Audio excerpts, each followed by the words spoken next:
আসসালামু আলাইকুম। খেজুরগুলো অনেক মিষ্টি।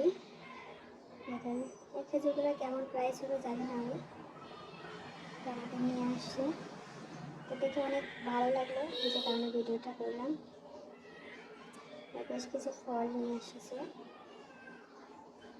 আঙ্গুর, সব ফলগুলোই আজকে ফলগুলো ভালো ছিল।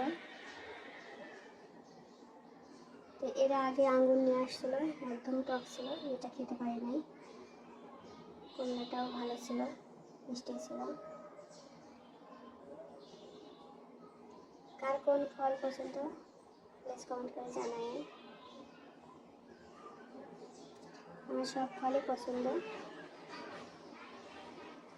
তো এগুলোর মধ্যে খেজুর একটু বেশি পছন্দ, খেজুরটা একটু বেশি খাই।